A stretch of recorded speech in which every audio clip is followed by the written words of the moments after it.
நமக்காக பிறந்துள்ள ஆண்டவர் இயேசு குழந்தையின் நாமத்தில் உங்கள் அனைவரையும் இந்த யூபிலி ஆண்டினுடைய நிறைவு திருப்பலிக்கு அன்போடு நான் வரவேற்கிறேன்.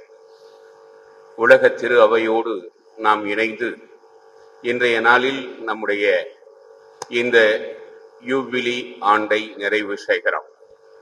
1475 ஆண்டு முதல் ஒவ்வொரு 25வது ஆண்டும் கொண்டாடப்படுகிற சாதாரண யூபிலி ஆண்டு இந்த 2025 ஆண்டு நமது முன்னாள் திருத்தந்தை பிரான்சிஸ் அவர்களால் தொடங்கி வைக்கப்பட்டு இந்நாள் திருத்தந்தை 14ஆம் லியோ அவர்களால் உலகம் அளவில் வத்திக்கானில் நிறைவு செய்கிற இந்த நாளில் நாம் மறைமாவட்ட திரு அவையாக இணைந்து இந்த நாளில் யூபிலி ஆண்டை நாமும் நிறைவு செய்கிறோம். இந்த யூபிலி ஆண்டின் நிறைவு என்பது இந்த ஆண்டு முழுவதும், அதன் தொடக்கம் முழுவதும் பல்வேறு நிலைகளிலே நாம் கொண்டாடிய இறை நம்பிக்கையை நிறைவுக்கு கொண்டு வருவது அல்ல, அதனை தொடர்வதற்கான இறுதி அர்ப்பணம் என்பதுதான் இந்த நாளுடைய சிறப்பு. எனவே எதிர்நோக்கு ஏமாற்றம் தராது, hope does not disappoint என்று சொல்லுகிற அந்த எதிர்நோக்கினுடைய அழுத்தம் எங்கிருந்து வருகிறது என்று சொன்னால் இறை நம்பிக்கையிலிருந்து தான் வருகிறது. faith, hope and love, இவைதான் இறையியல் புண்ணியங்கள். இறை நம்பிக்கை, எதிர்நோக்கு, அன்பு. இதனுடைய தொடக்கம் எங்கிருக்கிறது என்றால் இறை நம்பிக்கையில் இருக்கிறது. இறை நம்பிக்கை இருக்கிற இடத்தில்தான் எதிர்நோக்கு இருக்க முடியும். எதிர்நோக்கு இருக்கும் பொழுதுதான் அன்பு முழுமை பெறும்.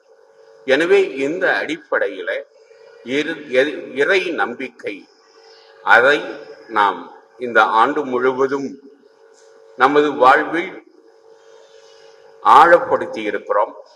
பல்வேறு திருப்பயணங்கள், பல்வேறு கொண்டாட்டங்கள், மறை வட்ட அளவில், பங்கு அளவில், மறை மாவட்ட அளவில் என்று நாம் கொண்டாடிய பல்வேறு கொண்டாட்டங்கள் இந்த இறை நம்பிக்கையினுடைய முழுமையை, பரிமாணத்தை நமக்கு கோடிட்டு காட்டியிருக்கிறார். எனவே இந்த இறை நம்பிக்கையை நாம் நம்முடைய இறுதி சொத்தாக, முதல் மற்றும் இறுதி சொத்தாக எடுத்து நம் நாள் முழுவதும் வாழ்ந்து காட்ட வேண்டும் என்று நமக்கு அழைப்பு விடுப்பதுதான் இந்த யூபிலி ஆண்டினுடைய நிறைவு. இந்த நாளிலே, இந்த ஆண்டு முழுவதும் நாம் வணக்கம் செலுத்தி வந்த யூபிலி ஆண்டினுடைய திருச்சிலுவைக்கு சிறப்பு வணக்கம் செலுத்தப்பட்டது. மீண்டும் உங்கள் அனைவரையும் இந்த திருச்சிலுவையை உற்று நோக்குமாறு அழைக்கிறேன்.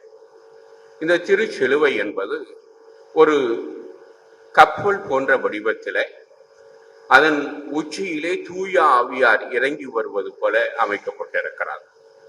இது திருத்தந்தை பிரான்சிஸ் அவர்களுடைய கருத்துப்படி வடிவமைக்கப்பட்ட திருச்சிலுவை. இந்த படகு என்பது எங்கே இருக்கும்? கப்பலிலே இருக்கும், கடலிலே இருக்கும். எனவே இந்த கடலில் உள்ள படகு என்பது நாம் மறுகரையை சென்று சேர்வதற்கு உதவுகின்ற ஒரு ஊடகம். இந்த படகு கடல், புயலால், காற்றால் அழைக்கப்படுகிற ஒரு யதார்த்தம். எனவே நாமும் இந்த உலகிலே பல்வேறு பிரச்சனைகளால், தனிப்பட்ட பிரச்சனைகள், பொருளாதார பிரச்சனைகள், சமூக பிரச்சனைகள், அரசியல் பிரச்சனைகள் என்று பல்வேறு பிரச்சனைகளால் அலைக்கழிக்கப்பட்டாலும் இந்த இறை நம்பிக்கை என்ற படகிலே பயணம் செய்தோம் என்றால் நாம் விண்ணகம் என்ற மறுகரையை பத்திரமாக அடைய முடியும். இந்த பயணத்தில் நாம் தனியாக பயணிக்கவில்லை. நம்முடைய தேற்றரவாளரான தூய ஆவியார் நமக்கு மேல் துணையாக இருக்கிறார் என்பதனைத்தான் இந்த திருச்சிலுவை படகு வடிவிலே இருப்பது நமக்கு சொல்லுகிறார். இதனை நாம் திருவாசகத்திலே, நம்முடைய தமிழ் இலக்கியத்திலே திருநாவுக்கரசர் சொல்லிய ஒரு கூற்றோடு அவருடைய பாடலோடு ஒப்பிட்டு பார்க்கலாம். மனம் எனும் தோணி பற்றி மதி எனும் கோலை ஊன்றி சினம் எனும் சரக்கை ஏற்றி செறிகடல் ஓடும் போது மதனெனும் பாறைதாக்கி மறியும் போது அறிய ஒண்ணாது உனையுணும் உணர்வை நல்காய் உலகாலும் கோவே என்று அவர் பாடியிருக்கிறார். இந்த உலகிலே என்னுடைய மனது என்ற படகில் ஏறி ஆசைகள் என்ற சரக்கை ஏற்றி இந்த அலைக்கழிக்கிற உலகிலே நான் பயணம் செய்கிற பொழுது திடீரென செருக்கு என்ற பாறையால் நான் தாக்கப்பட்டு உடைகிற பொழுது உம்மை எண்ணுகிற மனம் எனக்கு வராமல் போகலாம். அதனால் இப்பொழுதே நான் உம்மை பற்றி கொண்டு உம்மை நினைத்து கொண்டே வாழ அருள் புரிவீர் உலகாலும் இறைவா என்று அவர் பாடியிருக்கிறார். அதுதான் நம்முடைய பாடலும் கூட. நாம் இந்த உலகிலே பல்வேறு பிரச்சனைகளால், நோய் தொடங்கி பேய்களின் தொல்லை வரை பல்வேறு பிரச்சனைகளால் அழைக்கப்படுகிறோம்.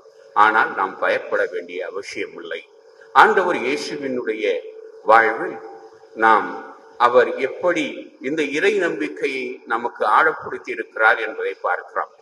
புனித பேதுரு ஆண்டவர் இயேசு கடலில் தண்ணீரில் மேல் நடந்து வந்ததை பார்க்கிறார். நானும் உம்மை போல வர வேண்டும் என்று சொல்லுகிறார்.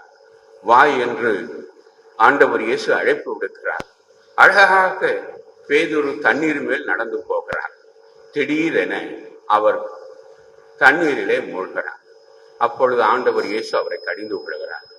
குறைந்த நம்பிக்கை உடையவனை ஏன் குறைவான நம்பிக்கை கொள்கிறார் என்று சொல்லி அவருடைய கையை நீட்டி அவரை மீண்டும் நடக்க வைத்து படகிலே பத்திரமாக சேர்க்கிறார். எப்பொழுது பேதுரு தண்ணீரில் நடக்க முடிந்தது? ஏன் அல்லது எப்பொழுது அவர் அந்த நீரிலே மூழ்கினார் என்று நாம் கேள்வி எழுப்ப வேண்டும்.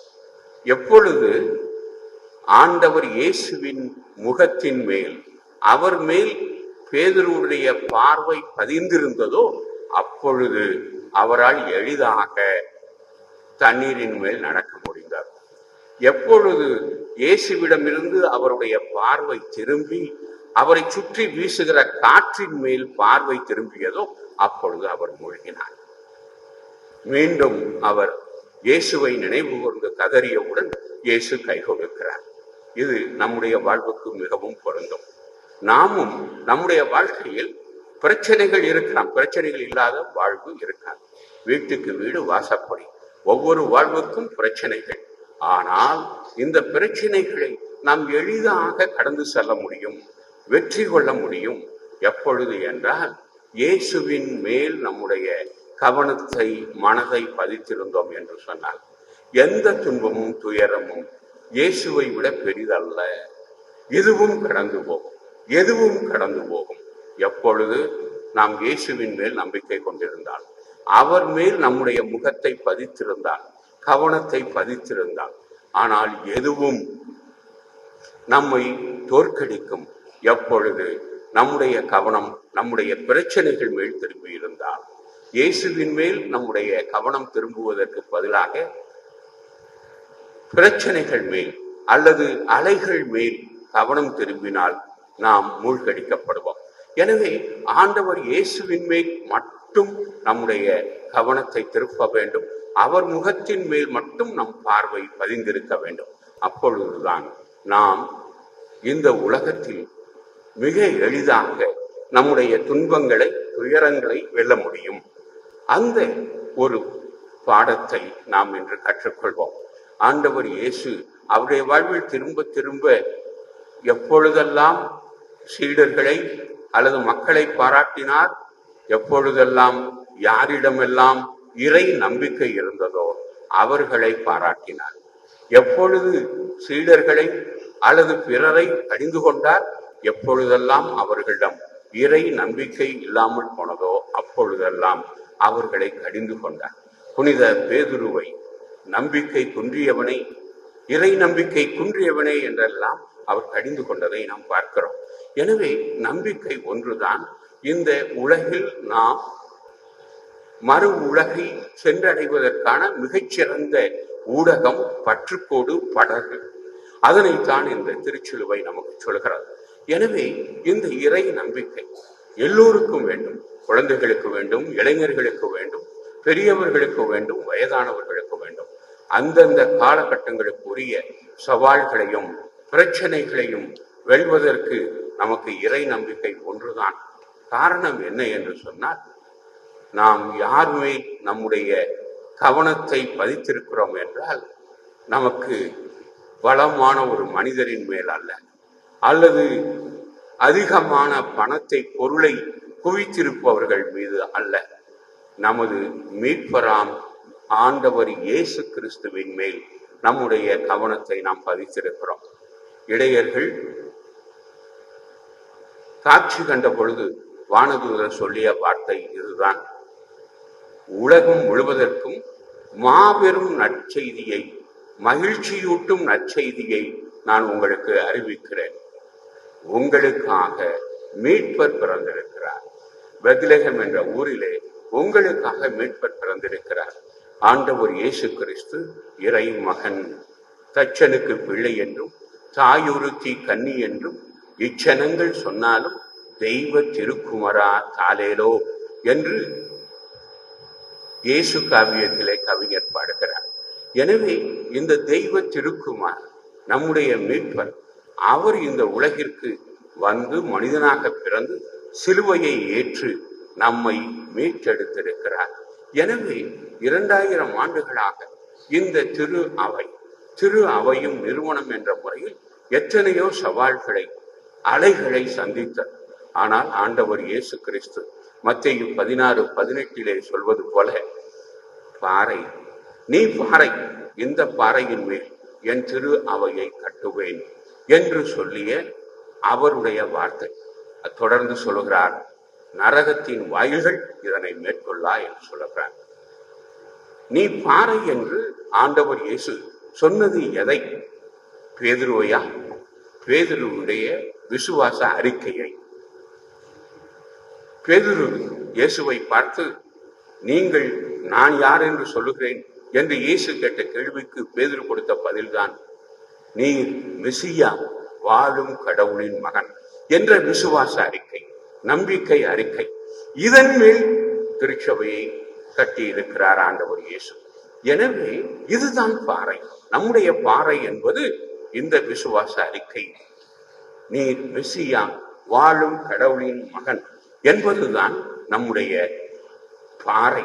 இந்த பாறையின் மேல் நாம் நம்முடைய வாழ்வை கட்டுகிறோம் என்றால் எந்த அலைகளும் நம்மை அசைக்க முடியாது. எத்தனை சுனாமிகளும் வந்து போகலாம், நாம் வாழ்வோம். எனவே இந்த நம்பிக்கையை நாம் ஆழப்படுத்திக் கொள்ள மறைமாவட்ட குடும்பமாகிய நம்முடைய மறை மாவட்டத்தை நான் கேட்டுக்கொள்கிறேன். இந்த நாளிலே நமக்கு முன்மாதிரியாக தரப்படுவது திருக்குடும்பம். திருக்குடும்ப திருநாள் அன்று உலகம் முழுவதும் யூபிலி ஆண்டு நிறைவு செய்யப்பட வேண்டும் என்று திருத்தந்தை கேட்டிருக்கிறார்.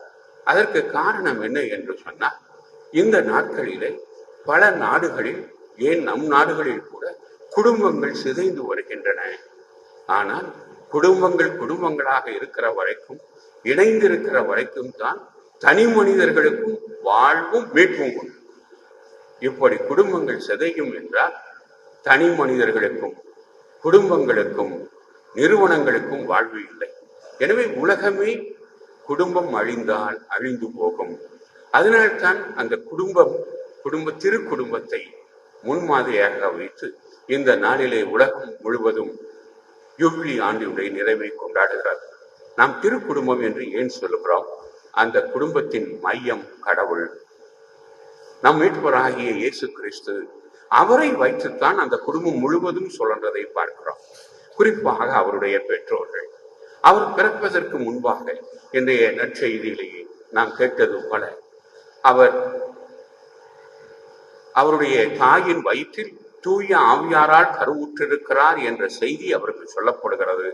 யோசேப்பு அதை ஏற்றுக்கொள்கிறார். அதற்கு பிறகு குழந்தை பிறந்த பிறகு எகிப்திற்கு தூக்கிச் செல்கிறார். ஏரோது இறந்த பிறகு அவரை அழைத்து வருகிறார்.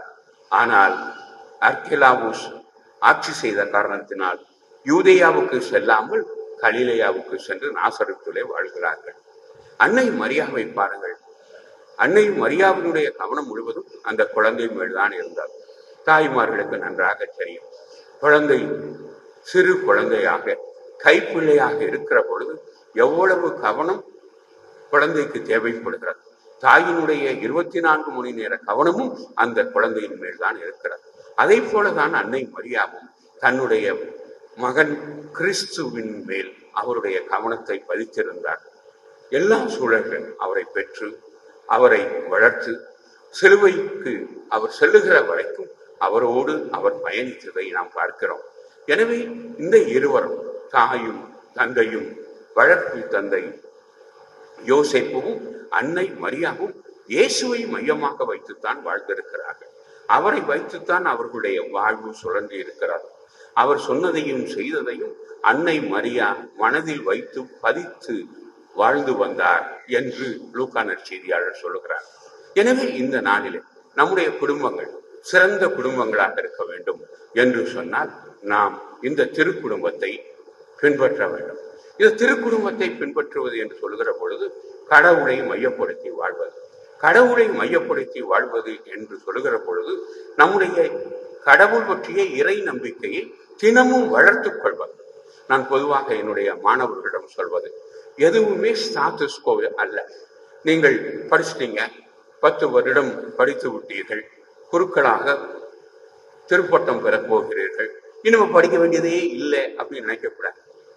நீங்கள் ஒன்று வளர்கிறீர்கள் அல்லது குறைகிறீர்கள். Either you increase or you decrease. ஒரே அளவில் இருப்பது என்பது இல்லை.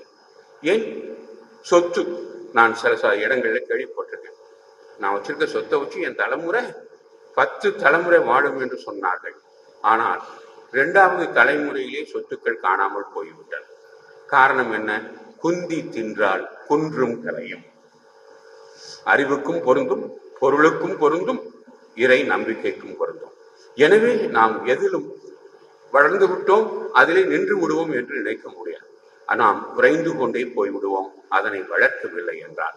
எனவே நம்முடைய குடும்பங்களில் இந்த இறை நம்பிக்கை வளர்க்கப்பட வேண்டும் என்றால், காலையில் குழந்தைகள் எழும்பொழுது ஒரு சிறிய ஜெபம் சொல்லி, நாம் சிறு பிள்ளைகளாக இருக்கிற பொழுது நம் பெற்றோர்கள் நமக்கு சொல்லிக் கொடுத்த ஜெபத்தை சொல்லி நம்முடைய பிள்ளைகளை அந்த நாளுக்கு அறிமுகப்படுத்த வேண்டும். அன்று மாலையில் வந்த பிறகு குடும்பமாக இணைந்து திருச்செப மாலை சொல்லி இறை வார்த்தையை வாசித்து அதற்கு பிறகு உணவு உண்டு. குடும்பம் அனைவரும் சேர்ந்து வந்த பிறகு அங்கே டெலிவிஷனை ஆஃப் பண்ணிவிட வேண்டும், செல்போன்களை ஆஃப் பண்ணிவிட வேண்டும்.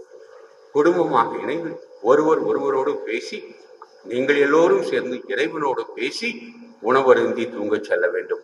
எனவே இத்தகைய அற்புதமான இறை நம்பிக்கை வளர்ப்பு செயல்பாடுகளை செய்ய நம்முடைய குடும்பங்களை கேட்டுக்கொள்கிறேன்.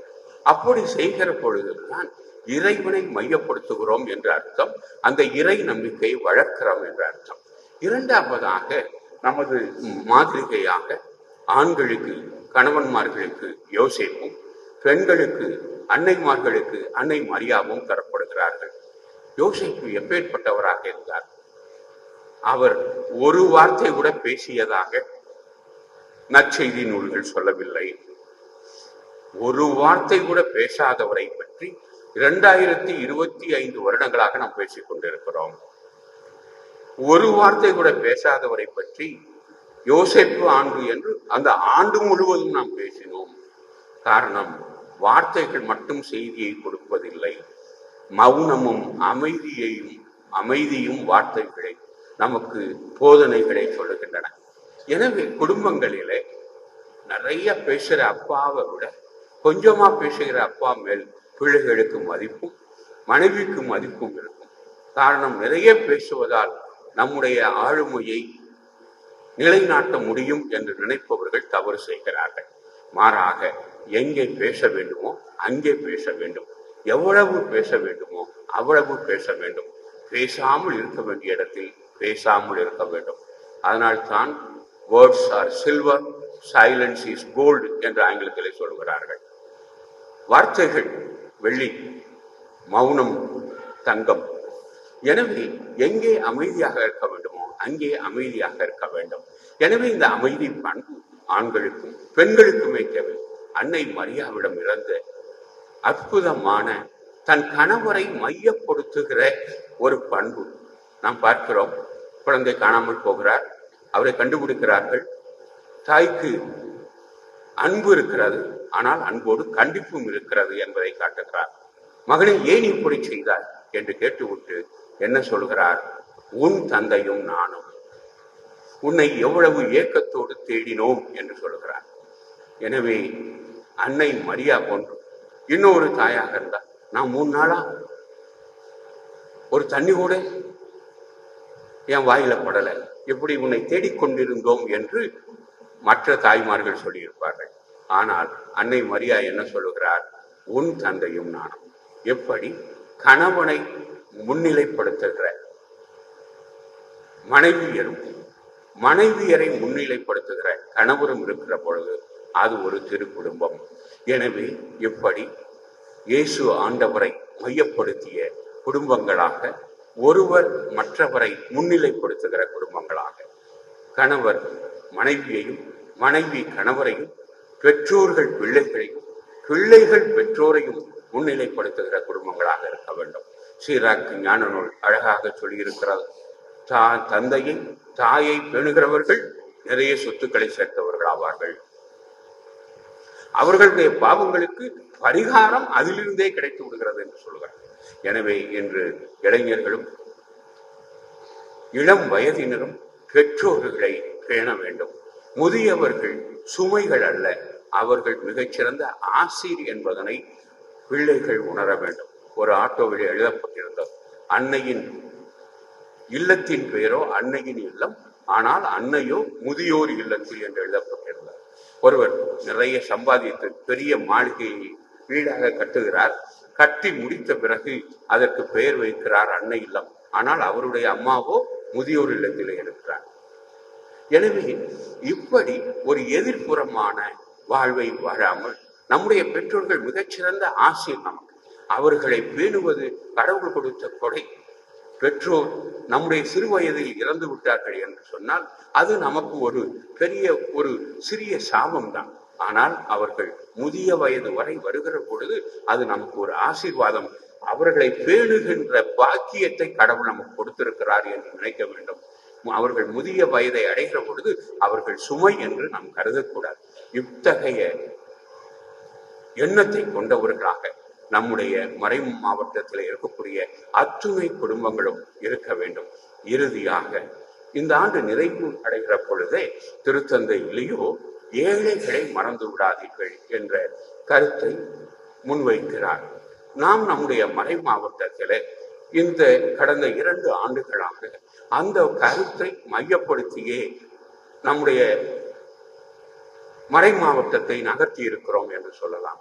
குறிப்பாக முதியோர் தாமாக முதுமையின் காரணமாக அல்லது வறுமையின் காரணமாக ஒரு நாளைக்கு ஒருவேளை சூடான உணவை சமைத்து சாப்பிட இயலாதவர்களுக்கு மறை மாவட்டம் முழுவதும் நாம் உணவு கொடுத்து கொண்டிருக்கிறோம். அவர்கள் உணவுக்காக எங்கும் செல்ல வேண்டியதில்லை, உணவு அவர்களை தேடி செல்கிறது.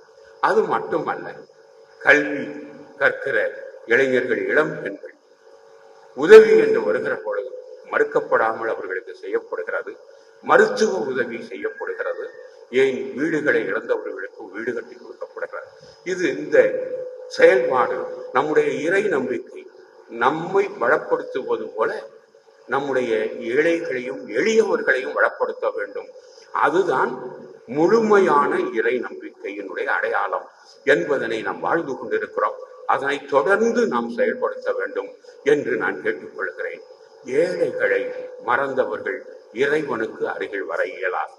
எனவே நாம் ஏழைகளுக்கு உதவி செய்ய வேண்டும். உதவி செய்கிற பொழுது கடவுளின் கண்களில் நாம் விலை மதிப்பற்றவர்களாக மாறிவிடுகிறோம்.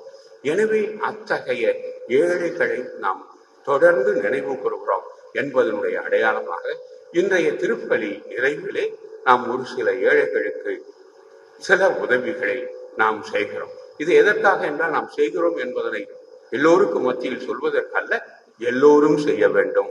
மறை மாவட்டம் அல்ல, ஒவ்வொரு பங்கும் ஒவ்வொரு குடும்பமும் செய்ய வேண்டும் என்ற எண்ணத்தை வளர்ப்பதற்காக இந்த ஒரு அடையாள செயல் செய்யப்படுகிறார். எனவே நாம் இறைவனை நம்புவோம். எண்ணும் எழுத்தும் இயேசுவில் என்று இயேசு காவியமே முடிகிறது. அவரை நம்புவோம் என்றால் நமக்கு வாழ்வு கிடைக்கிறது. அவரை தொடர்ந்து நம்புவதும் அந்த நம்பிக்கை வாழ்விற்கு திருக்குடும்பத்தை முன்மாதிரியாக எடுத்துக்கொள்வதும் நம்முடைய வாழ்க்கை பயணத்தில் அனைவரையும், குறிப்பாக ஏழைகளையும் எளியவர்களையும் நலிவுற்றவர்களையும் இழுத்துச் செல்வதும், நான் யூபிலி ஆண்டினுடைய தொடக்கத்தில் சொன்னது போல வட்டிக்கு கடன் கொடுப்பவர்கள் அசல் வந்து சேர்ந்தவுடன் கடனை மன்னிப்பதும் ஆகிய செயல்பாடுகளை தொடர்ந்து செய்வோம். அப்பொழுது நம்முடைய யூபிலி ஆண்டு நமக்கு நிறைவும் பலனும் நிறைந்ததாக இருக்கும். இந்த யூபிலி ஆண்டு முடிகிறது என்றாலும் இந்த யூபிலி ஆண்டு நமக்கு முன்வைத்த இறை நம்பிக்கை பயணம் தொடர்கிறது. நம்பிக்கை பயணத்தை தொடர்வோம். இயேசு ஆண்டவர் நம் முன் செல்கிறார். நாம் வாழ்வு பெறுவோம். ஆமென்.